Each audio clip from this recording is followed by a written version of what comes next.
going on? Wake Up and Take Pics. JD here. I'm here with the author of Have You Thanked an Inventor today? All right, awesome. So we're at a book fair. One more time, what's the name of the book fair? The book fair is called Hey, Let's Read, a book festival for children of color.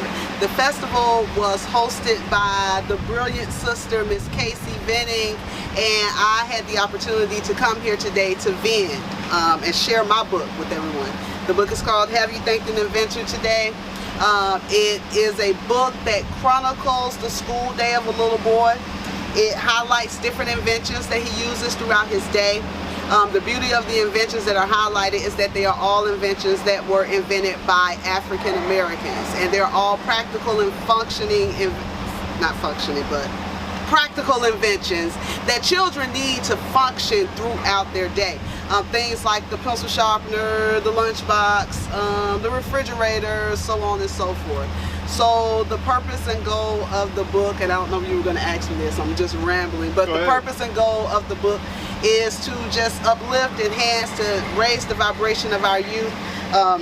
We have a little African-American boy here as the primary character of the book because it's very rare that we find children's books that highlight our little boys. So often when we see our boys in media, it's usually in a disparaging light, you know, any type of negative caricature that could be placed on a person has been placed on the African-American male. So to me it was important that I make the main character an African-American little boy, so that we could just raise the vibration and, you know, do what we can. Okay, now let me ask you, what particularly got you interested in this topic of an inventor?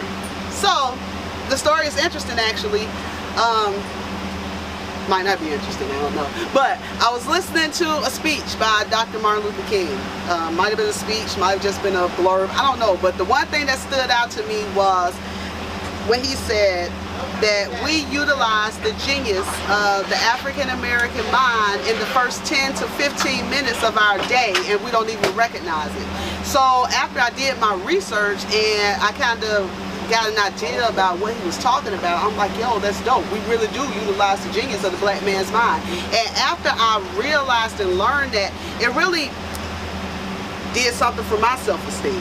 You know, there's no way that you can try to encourage me to put my head down after I heard that. And so I've been working with young people for like well over 15 years. I've gone into different schools. I'm a character education coordinator, youth motivational speaker, and one of the things that I always highlight is the fact that you utilize the genius of a black man's mind during the first 10-15 minutes of your day and you don't realize it. So when it came time for me to write my book, I figured what better topic to choose. So I had a chance to go over your book a little bit, and when you say we utilize the genius of a black man's mind in the first 10 minutes of the day, you're speaking about things like you mentioned, you know, brushing your teeth, right? Right. Like, okay, for instance, you wake up in the morning, the alarm clock goes off. Well, who gave you that? Benjamin Banneker. You know what I'm saying? You go in the bathroom and you brush your hair. Lyda Newman gave you the hairbrush. You go into the refrigerator and you open up the refrigerator. Well, John Robinson gave you that. You looking at your clock, Benjamin Banneker gave it to you. You realize that you're running late, so you dash out the house and you in your car and you stopped at the stoplight. Well, now you're mad, but then who gave you the stoplight? You got Gary Morgan. So the children, they get to school and they got the pencil sharpener that was given to them. They got the lunchbox that was given to them. You know, we have the cell phone that was given to us by Henry Sampson. We utilize the genius of black folk all day long.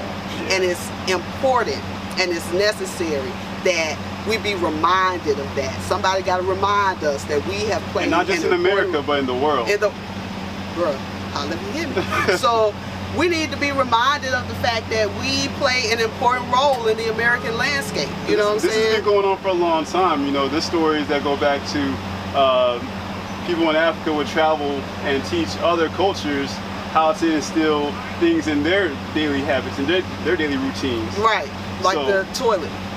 Oh, wow. The sewer system. Yeah, all that That's goodness. I mean, like the first math book. Like, we could talk all day. Like, we really don't have enough time to talk about everything that we've been given by black folk. And see, I was one of those kids when I was in elementary school.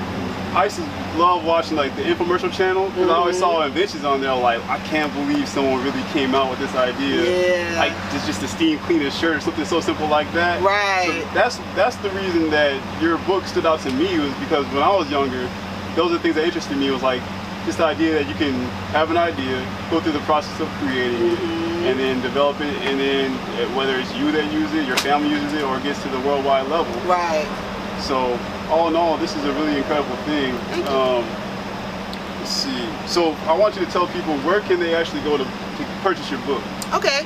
Well, you can purchase it in different places. Of course, you can go to my website. That's hytait.com. hytait.com. The book is available in a few local bookstores here. It's available at Black Dot Bookstore in Lithonia, Georgia. We're in the Listening Tree in Decatur, Georgia. We're at Nubian Bookstore in Morrill, Georgia. We're on a couple of online spots on royallymelanated.com. You can also get the book on Amazon.com, BarnesandNoble.com. You know, come check me out at a couple more vending events. I don't know where. I want everybody to know that I checked out the Amazon reviews. Right now, you're currently sitting at like a perfect score, 5-star rating. Yes. So it's been tested. I've been watching the crowd. Everyone's came over here giving you great praise, because this is a book that's not only for boys but also ladies as well. So overall, I want to thank you again for taking time out to tell us about your book, Have You Thanked an Inventor Today. I think it's a very, very powerful book. And again, thank you so much for sharing this moment with me. Thank you, sir. All right, thank you. Appreciate you. All right. Peace.